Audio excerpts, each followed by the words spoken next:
প্রশ্নটা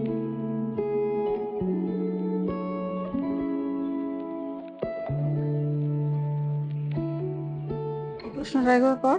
মানে আমাদের সংঘমিত্রাদি হিসেবে যেভাবে পেয়েছি শিক্ষিকা হিসেবে, কিন্তু সংঘমিত্রাদির কি শিক্ষিকা ছাড়া আর কিছু হওয়ার ইচ্ছে ছিল ছোট থেকে?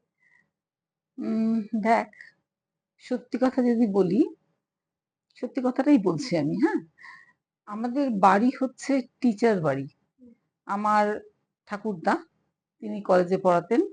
আমার বাবার কাকা, তিনি একটা স্কুলের হেডমাস্টার ছিলেন। আমার বাবা, তিনি বাঁকুড়া খ্রিস্টান কলেজের প্রিন্সিপাল ছিলেন।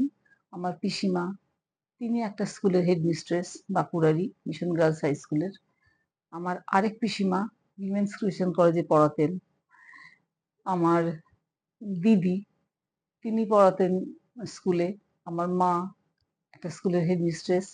তার ফলে আমাদের বাড়িতে না টিচিং প্রফেশন ছাড়া মেয়েদের আর কোনো প্রফেশন যে হতে পারে সেটা কখনো ভাবা হতো না।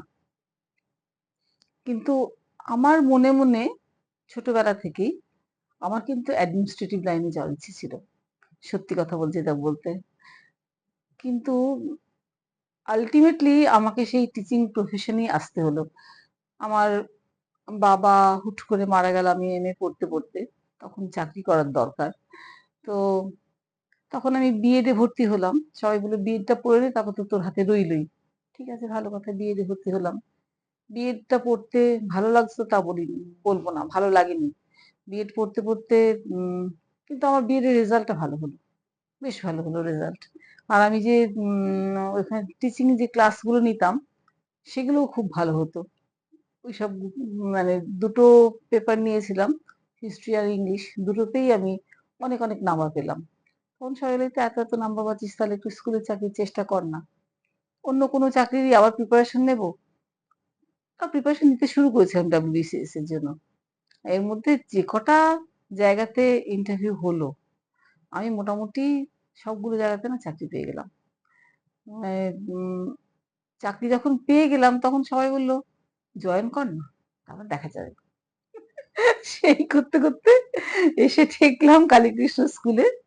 এবং সব থেকে যেটা বড় কথা, এই চাকরিটা করতে করতে আমার এত ভালো লেগে গেল, আমি না কোনোদিন অন্য কোথাও অন্য কিছু করার কথা ভাবিনি। খুব ভাল লাগতো মেয়েদের নিয়ে থাকতে, বাচ্চাদের নিয়ে থাকতে, স্কুলটাকে নিয়ে থাকতে, মানে খুব ভালো লাগতো। স্কুলটা আমার ধ্যান জ্ঞান হয়ে দাঁড়িয়েছিল।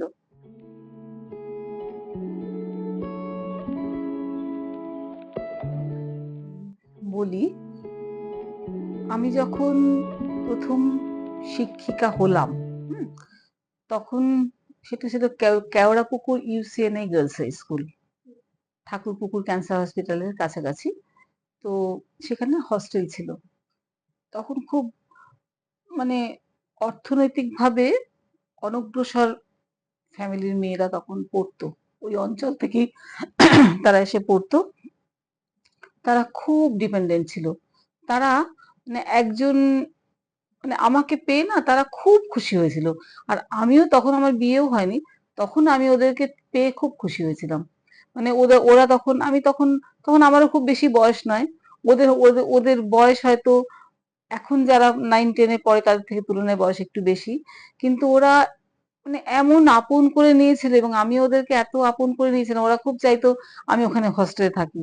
তো ওদেরকে পড়ানো, ওদেরকে বোঝানো, ওদেরকে শুধু মানে শুধু লেখাপড়া ছাড়াও অন্যদিকে তাদেরকে জন্য কিছু করা, তাদেরকে দিয়ে কিছু করানো, এটা আমি চাইতাম এবং ওরা সেই জন্য খুব খুশি হতো। যেমন ধর আমার মনে আছে কেওড়াপুকুরে আমি যখন ছিলাম তখন ওদেরকে দিয়ে না একটা অ্যানুয়াল প্রোগ্রাম হচ্ছিল। তো অ্যানুয়াল প্রোগ্রামে ওই যে ওই ইয়েটা ভুলে যাচ্ছি কোন যেন একটা নাটক, ইংলিশ নাটক, হ্যাঁ, সেইটা আমি ওদেরকে দিয়ে ইংলিশটা মানে নাট্য রূপ দিয়ে আমি ওদেরকে করিয়েছিলাম। সেলফিশ জায়ান্ট, হ্যাঁ, সেলফিশ জায়ান্ট ওদেরকে দিয়ে করিয়েছিলাম, সেলফিশ জায়ান্ট করিয়েছিলাম। তো সেটা ওরা এত খুশি হয়েছিল এবং এত খুশি মনে করেছিল। আর একজন আর দুটো মেয়েকে দিয়ে কর্ণকুন্তী সংবাদ করিয়েছিলাম। মানে ওরা যে কোনোদিন করতে পারবে ওইটা কোনোদিন ভাবেনি, এবং করে ওরা ভীষণ খুশি হয়েছিল, ভীষণ খুশি হয়েছিল। এবং ওই অঞ্চলটা তখন খুব মানে আন্ডার ডেভেলপড ছিল। তো সেইখানের মানুষজন সবাই কিন্তু খুব অ্যাপ্রিসিয়েট করেছিল। তারপর সেখান থেকে আমি এলাম আমাদের কালীকৃষ্ণ গার্লস হাই স্কুলে। কালীকৃষ্ণ গার্লস হাই স্কুল তো অনেক বড় স্কুল, অনেক বড় ব্যাপার। তো ওটা তখন 11-12 ছিল না, কিন্তু কালীকৃষ্ণ স্কুল তো হায়ার সেকেন্ডারি আছে। তখন কালীকৃষ্ণ স্কুলে এসেও কিন্তু খুশি হয়েছিলাম। প্রথম দিকে যেমন ধরো ওইটা আমার নিজের বাড়ি ঘরের মতো হয়ে গেছিল। এইটা হয়তো প্রথমটা তেমন ছিল না, একটু ভয় ভয় লাগতো, অনেক সিনিয়র সিনিয়র টিচার ছিলেন, ভয় লাগতো, কিন্তু আস্তে আস্তে আস্তে আস্তে কাজকর্ম করতে করতে আমার কিন্তু খুব ভালো লেগে গেল।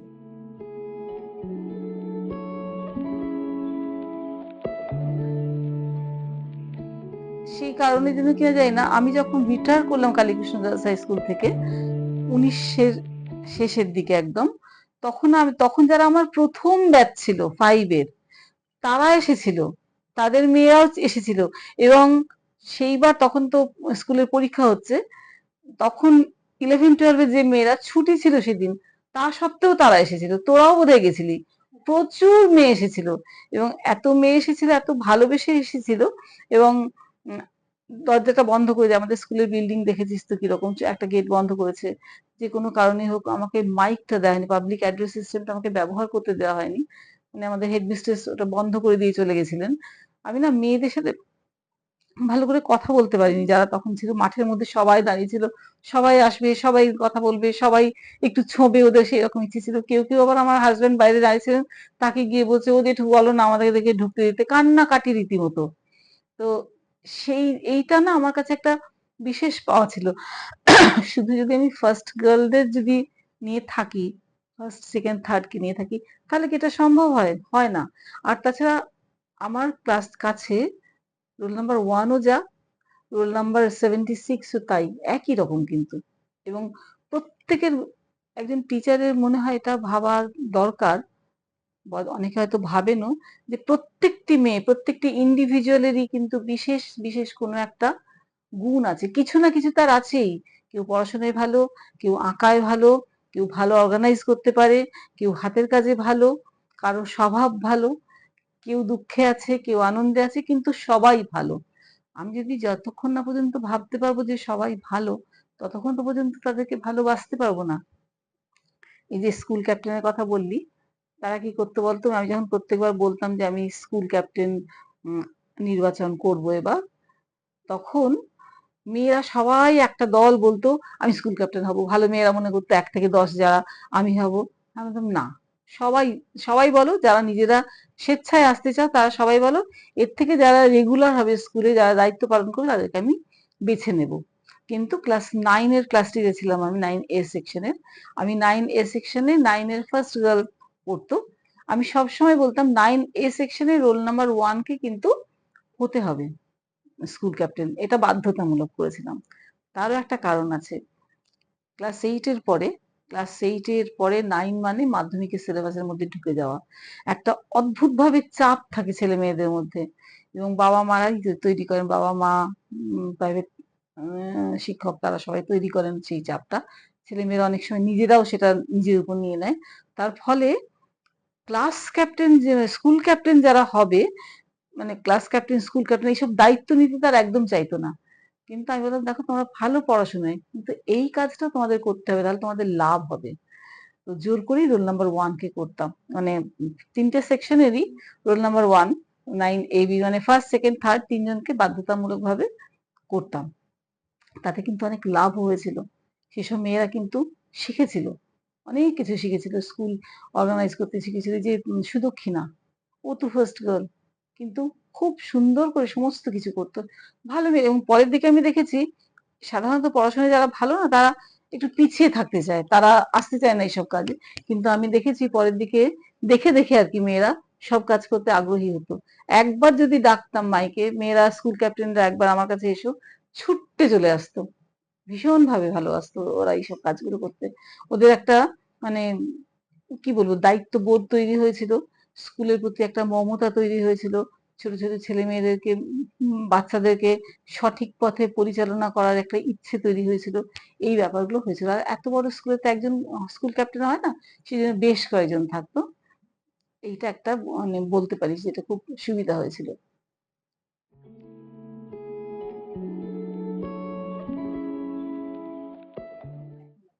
দেখ, আমি থাকতে থাকতে যেটা দেখেছি, মানে মানুষের মধ্যে ইংলিশ মিডিয়ামে পড়াবার একটা সাংঘাতিক আকাঙ্ক্ষা শুরু হয়েছে। সব ইংলিশ মিডিয়াম কি ভালো? সব ইংলিশ মিডিয়াম কিন্তু ভালো নয়। আর আমি রিটায়ার করার পরে আমরা এক ছাত্রী তার ছেলেকে পড়িয়েছিলাম। ছাত্রীরা কি পড়াতে বাধ্য করেছিল। আমাকে বলেছিল আপনি একটু ইংলিশটা শিখিয়ে দেবেন। ইংলিশ লেখাটা শিখিয়ে দেবেন। সেই ইচ্ছে থেকেই পড়াতে শুরু করেছিলাম। কিন্তু আমি তারপরে দেখলাম তাদের যা পড়াশোনার ধরন, সেই ধরনটা না ঠিক মানে আমার ঠিক লাগেনি। ধর একটা অ্যান্সার, সেই অ্যান্সারটা লিখে দেওয়া হবে এবং সেটাকে সে মুখস্থ করবে। সে মুখস্থ করে উগরে দিয়ে আসবে। তাতে কি ইংলিশটা শেখা হলো? বাকিটা কিছু বোঝার দরকার নেই, জানার দরকার নেই। এই ব্যাপারটা আমার ঠিক মানে পছন্দ হয়নি। তারপর ধর একটা, যেমন আমি উদাহরণ দিচ্ছি যে শেক্সপিয়ারের এই ড্রামাটার এন্ডিংটা এরকম না হলে তুমি কেমন করতে চাও? কেমন হলে তোমার ভালো হয়? তো সেই ড্রামার যে এন্ডিং, সেই ড্রামাটা সম্পর্কে তাকে স্কুল থেকে লিখতে দেওয়া হলো।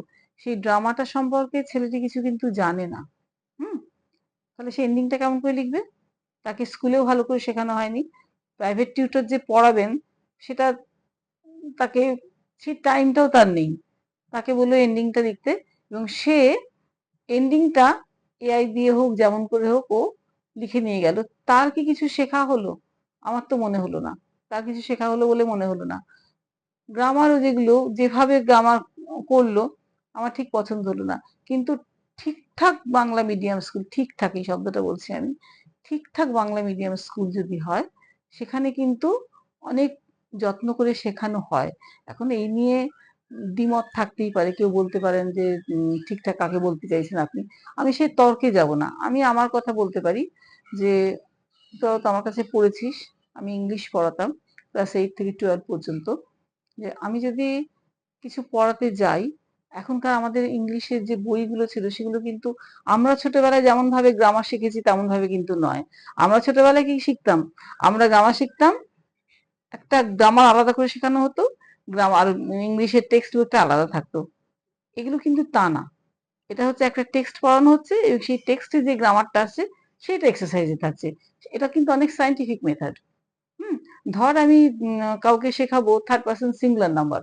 সেই থার্ড পারসন সিঙ্গুলার নাম্বারের অনেকটা ব্যবহার টেক্সটটাতে আমি পড়িয়ে এলাম। তারপর তাকে আমি ওগুলো বলে দিলাম যে এটা হচ্ছে তাই। এই হচ্ছে মানে ব্যাপারটা। যেমন ধর এই যে has, have, had, perfect tense, হ্যাঁ? আমার ছেলে তখন ক্লাস 6 এ পড়ে। আর আমার এক সম্পর্কিত বোন ক্লাস 8 এ পড়তো। ক্লাস 8 এ এই পারফেক্ট টেন্স ছিল তখন। এখনো হয়তো আছে। Present perfect tense, past perfect tense. তো এখন আমি ওই মেয়েটিকে পড়াচ্ছিলাম পারফেক্ট টেন্স। তো আমার ছেলেও সেখানে বসেছিল। তো ওকে ওরটা পড়াচ্ছিলাম। ও একদিন আমাকে স্কুল থেকে, যখন ক্লাস 8 এ পড়ে, স্কুল থেকে এসে আমাকে বলছে, "মা, ওই যে জানো মা, তুমি যে পড়িয়েছিলে না উম ওই যে হ্যাজ, হ্যাভ, হ্যাড এই সমস্ত গুলো, এটা না আমি শিখেছিলাম। আমি না কিন্তু স্যার আজকে জিজ্ঞেস করেছেন, গভর্নমেন্ট স্কুলে পড়তো। আমি কিন্তু নামটা বলতে পারিনি কিন্তু ব্যাপারটা আমি স্যারকে বলেছি। হুম? তুমি আমাকে নামটা একটু ভালো করে বুঝিয়ে দাও তো।" স্যার আমাকে, আমি তখন ভালো করে বলতে পারিনি। আমি ওকে তখন বললাম যে এটা এই হবে। ও কিন্তু 1 সেকেন্ডে বুঝে গেল। ও কিন্তু ওই শুনতে, শুনতে ওই এক্সাম্পল গুলো শুনতে, শুনতে ওর কিন্তু শেখা হয়ে গেল। স্কুলেও কিন্তু এইভাবেই কিন্তু আমরা শেখাতাম। যে আমরা যখন যে গ্রামারটা ক্লাস মোটামুটি ক্লাস 8 এর সমস্ত গ্রামারটা কভার করে দেওয়া হয় ক্লাস 8 পর্যন্ত। সেটা কিন্তু আমরা প্রথমেই চেষ্টা করি ওদেরকে আইডিয়াটা দিয়ে দিতে। পড়াতে, পড়াতেই কিন্তু, আলাদা করে নয়। এবং অনেকে বলতো যে এটা ঠিক পদ্ধতি নয়।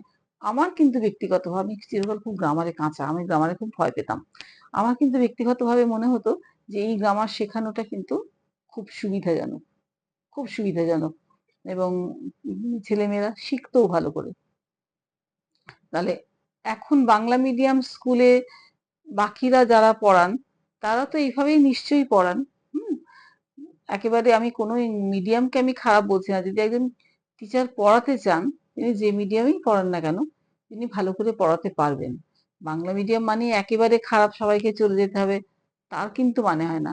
তবে বাংলা মিডিয়াম স্কুলের অনেকগুলো লিমিটেশন আছে, সেটা সবার আগে বলা দরকার। ধর আমি যখন প্রথম চাকরি করতে গেছি, তখন সেটা হচ্ছে তোর 87 সাল, 88 সাল। তখন একটা ক্লাসের রোল স্ট্রেংথ ছিল কত? আমার এখনো মনে আছে, রোল নাম্বার 43 ছিল।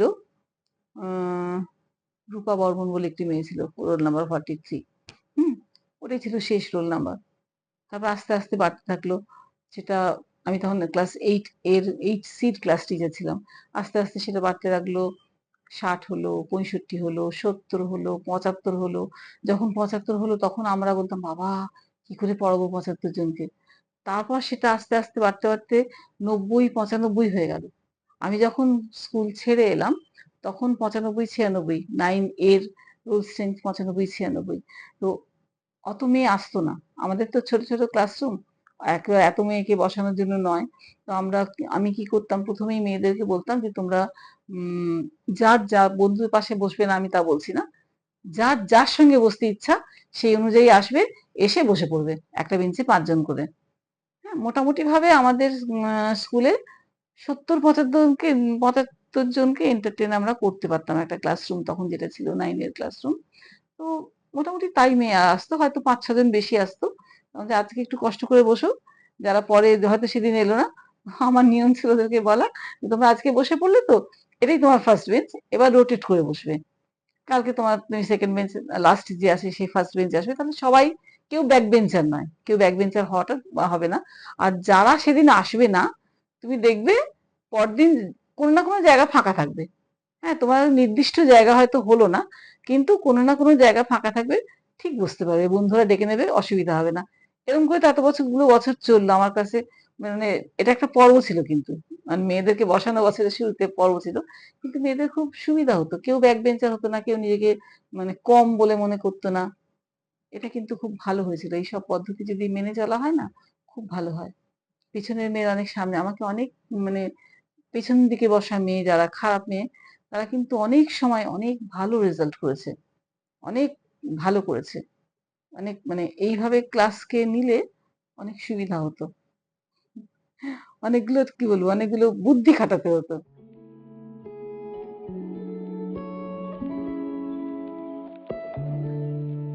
পার্সন টু পার্সন তো ভ্যারি করে।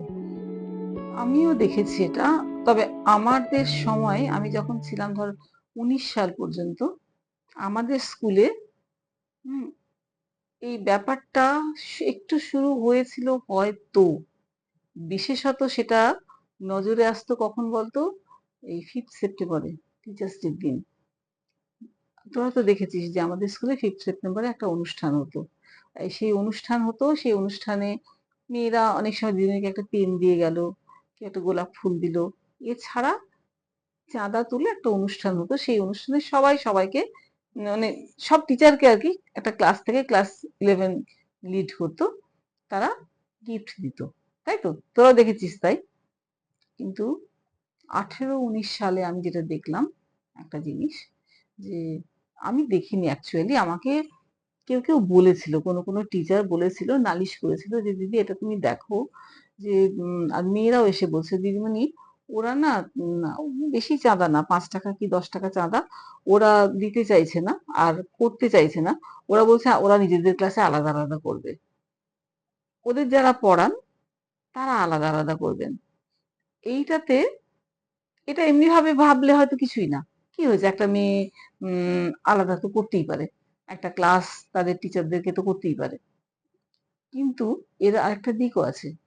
প্রথমে সেটা স্টাফ রুমে বললাম যে দেখ, একটা ধর ধর এইট একটা সেকশন, সেখানে যে কজন টিচার পড়ান সেই কজন টিচারকে ওরা সম্বর্ধনা দিল, কিন্তু 7-এ তারা কিছু টিচারের কাছে পড়ে এসেছে, 9-এ উঠেও কিছু টিচারের কাছে পড়বে, তাহলে তাদেরকে দিল না সম্বর্ধনা। তাহলে কেমন ব্যাপারটা দাঁড়ালো? এটা না করে সবাই মিলে একসাথে সব টিচারকে সম্বর্ধনা দিলে সেটা অনেক ভালো না? আর আর ওরা বলে দিদি আমরা তো অত টাকা দিয়ে গিফট দিতে পারবো না অতজনকে। তোমাদের গিফট দিতে হবে না, তোমরা একটা ফুল দেবে, একটা কার্ড দেবে, আর বেশি কিছু গিফট তোমাদের দিতে হবে না। এখন দেখ, এটা তো মানে কি বলবো, ছোট, ছোট টিচার যারা নতুন, নতুন এসছে তাদের পেতেও ভালো লাগে। তাদেরকে তারা পপুলারও হয়। আমি শেষ পর্যন্ত খুব পপুলার ছিলাম। আমাকেও মেয়েরা প্রচুর গিফট দিত। কিন্তু তারা এসে কেমনভাবে দিত? তারা স্টাফ রুমে আসতো। স্টাফ রুমে এসে সবাইকে হয়তো একটা করে কলম দিল, দিয়ে গেল। কোনো মেয়ে, সে আমি ক্লাসে পড়াই কি না পড়াই, হয়তো কোনো মেয়ে সমস্ত হয়ে যাওয়ার পরে আলাদাভাবে কখনো আমাদেরকে কাউকে দিল। সেটা না, এটা কিন্তু তা না। এটা হচ্ছে সবাইকে বাদ দিয়ে কয়েকজনকে দেবে এবং অত্যন্ত দামি, দামি গিফট। সেটা নিয়ে একটা কম্পিটিশন হচ্ছে। এটা তো ঠিক না, মেয়েদের মধ্যে এই কম্পিটিশনটা। তখন আমি মেয়েদের সবাইকে বললাম যে, "দেখ, এইটা করিস না তোরা। এটা অ্যাকসেপ্ট করিস না। যে ক্লাসে যদি কিছু করতে হয়, সবাই মিলে এক জায়গাতে করবে এবং ক্লাসে দিদিমণিকে প্রণাম করলে, প্রণাম করে একটা কলম দিলে কিংবা একটা ফুল দিলে এটা যথেষ্ট।" আমি জানি না কেউ হয়তো আমার উপর বিরক্ত হয়েছিল কিনা আমি জানি না। কিন্তু উম এটা তখনকার মতো বন্ধ হয়েছিল। এখন হয়তো আবার চালু হয়েছে, আমার ঠিক জানা নেই। আর তুই যে বলছিস না যে অতিরিক্ত করে, সেটা তো টিচারদেরও দোষ আছে। কতটা আমি এগোতে দেব, কতটা এগোতে দেব না। আমি খুব পপুলার। কিন্তু সেই পপুলারিটির জন্য আমি কি কতগুলো বিশেষ ব্যবস্থা নেব তা তো হবে না। আমাকে আগে মনে রাখতে হবে আমি একজন শিক্ষিকা। আমাকে মনে রাখতে হবে আমার এতটা কাছে এলে এই পর্যন্ত ঠিক আছে। this far and no further, এই পর্যন্ত আমাকে ভাবতে হবে। এর বেশি তো আমাকে এগোতে দেওয়া উচিত না। কিন্তু সারাদিন যদি মেয়েদের সাথে আমি এমন কিছু গল্প করি যাতে ওরা খুব বন্ধু মনে করলো, কিন্তু ওদের কোনো লাভ হলো না, এগুলো কি হয় বলতো? ওরা বেরিয়ে যাওয়ার পরেই ভুলে যায়। হুম? এই সমস্ত টিচাররা যারা করে না, বেশি দিন থাকে না। হ্যাঁ, তারা তারা কিন্তু জানে, তারা কিন্তু মনে মনে কম্পেয়ার করে। এই দিদিমণি তো এটা করেন না, ওই দিদিমণি তো এটা করেন না। এই কম্পারিজনটারও দরকার নেই। নিজেদেরকে একটা জায়গাতে একটা লিমিট রাখতে হয়। নিজেদেরকে সেটা বুঝতে হয়। আর এখন তো দিনকাল এখন বদলে গেছে। এখন স্কুলটাতে অনেক রকম টিচার অনেক স্কুল থেকে অনেক জায়গাতে এসেছেন। তারাও তাদের নিয়ে তো ভাবছেন। এরকম তো হয়।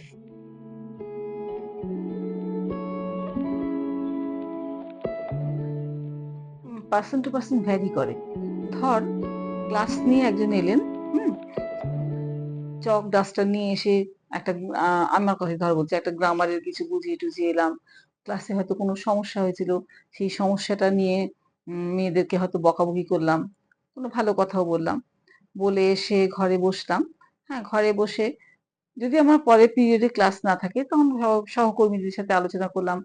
তারাও অনেক সময় স্বাভাবিক, সবসময় টিচার মানেই যে একেবারে গুরুগম্ভীর পড়াশোনার কথা বলবে এমন তো না। কেউ খাতা দেখছেন, কেউ গল্প করছেন, কেউ খাতা দেখতে দেখতে কথা বলছেন, কেউ আবার পরের ক্লাসে যাবেন বলে একটু প্রিপারেশন নিচ্ছেন। এটা তো হতেই পারে। তখন তাদের সাথে কিছু কথা বললাম। আবার অনেক সময় কি এলাম, এসে একটু জল খেলাম, জল খেয়ে আবার পরের ক্লাসে দৌড়লাম। এরকম হতে থাকে। এরকম করে হয়তো পরপর ৪ টে পিরিয়ড ক্লাস করার পরে এসে বসলাম। হ্যাঁ, তখন যদি ধর এমন হয় যে কোনো কোনো আলোচনা হচ্ছে, সেটাতে অংশগ্রহণ করলে মেজাজ খারাপ হয়। কোনো সময় হয় হয়তো স্কুলেরই কোনো সমস্যা, সেই সমস্যা নিয়ে নিজেদের মধ্যে কোনো গন্ডগোল হচ্ছে, তখনও মনের উপর একটা প্রভাব পড়ে। তারপরের ক্লাসটাতে যখন যাই, তখন সবাই মানুষ। একটু তো প্রভাব পড়তে পারেই। আমি খুব বিরক্ত হয়ে গেলাম স্টাফ রুমে। স্টাফ রুম থেকে বেরিয়ে ক্লাসে গেলাম। গিয়ে দেখলাম কোনো একটা মেয়ে হয়তো খুব অসভ্যতা করছে। তাকে হয়তো বকে ফেললাম। বকে হয়তো একটু বেশি বকা হয়ে গেল। পরে আমার নিজেরই মনে হলো, মা এটা বেশি হয়ে গেল। হ্যাঁ, আবার কখনো উম নিজেকে সংযত করতেও পারি। এরকম হয় মানুষের। যেহেতু আমরা সবাই মানুষ, মানুষকে নিয়ে মানুষের কাজ। হ্যাঁ, একজন মানুষ, তার তো ভালো লাগা মন্দ লাগা সবকিছুই আছে। আর একজন মহিলাকে তো অনেক কিছু সামলে যেতে হয়। অনেক কিছু সামলে স্কুলে যেতে হয় না? আর এই তার তো সমস্যা থাকে, দৌড়তে এসেছে। দৌড়তে এসেছে। ১ সেকেন্ড হয়ে গেলে লেট মার্ক পড়ে যাবে। হ্যাঁ? সেটা নিয়ে গন্ডগোল। লেট মার্ক, হেডমিস্ট্রেস একে লেট মার্ক দিলেন, ওকে লেট মার্ক দিলেন না। এই ব্যাপারটাও হয়। রাগারাগি হয়, নিজেদের মধ্যে গন্ডগোল হয়। স্কুলের অথরিটির সাথে গন্ডগোল হয়। অথরিটির সাথে গন্ডগোল তো হয়েই থাকে, লেগেই থাকে। এইসবগুলো হতে পারে। হুম? স্কুলে যদি পরিবেশটা সুস্থ স্বাভাবিক থাকে না, একজন টিচারেরও কাজ করতে খুব সুবিধা হয়।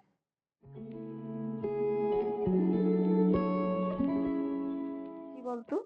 আমি আমার শিক্ষকতা জীবনে চেষ্টা করেছি যে জিনিসটা করতে। সেটা এখন কতটা হচ্ছে আমি জানি না। এখন তো এই যে কালচারাল কম্পিটিশন হতো আমাদের স্কুলে। আমাদের স্কুলে একটা কালচারাল কম্পিটিশনের ব্যাপার ছিল। যখন কোনো অনুষ্ঠান হতো, অ্যানুয়াল প্রোগ্রাম, তার আগে কালচারাল কম্পিটিশন যেমন তেমন করে হতো। তো আমি কিন্তু সেই কালচারাল কম্পিটিশনটা চেষ্টা করেছিলাম। আরেকটা জিনিস হতো, 26শে জানুয়ারি একজন নাচের টিচারকে ডাকা হলো, তিনি একটা নাচ তোড়ালেন, তারা মাঠে গিয়ে নেচে এলো। নাচের টিচারকে 5,000 টাকা দেওয়া হলো। এইভাবে হতো। মানে তিনি আবার অন্য স্কুলে শেখাচ্ছেন। সেটা ঠিক মেয়েদের যে ঠিক সংস্কৃতির কোনো উন্নতি তা কিন্তু হতো না। যাতে আমার ছাত্রীরা যথেষ্ট সংস্কৃতিবান মানে সংস্কৃতি নিয়ে থাকতে পারে, সেই চেষ্টাটা করতাম। তার ফলে আমি ওই আবৃত্তি, বিতর্ক, তাৎক্ষণিক বক্তৃতা, গান, এইগুলো প্রত্যেক বছর আমরা পুজোর সময় করতাম।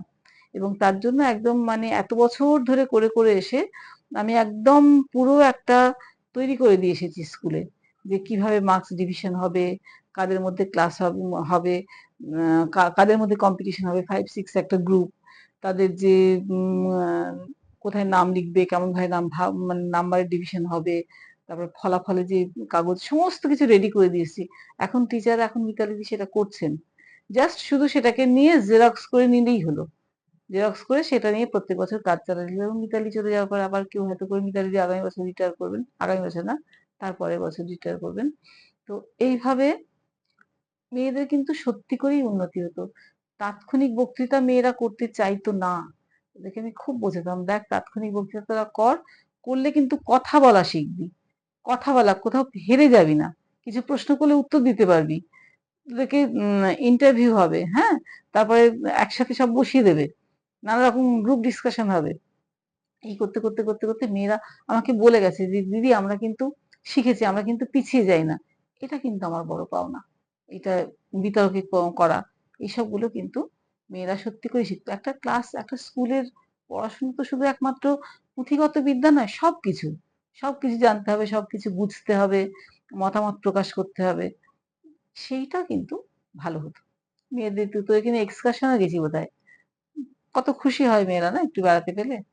একটা প্রত্যেক দিনের যে মানে দৈনন্দিন জীবনের যে একটা একঘেয়েমি, তার থেকে মুক্তি হয় চক আর ডাস্টার দিয়ে এই দীর্ঘ শিক্ষক জীবনের পরে।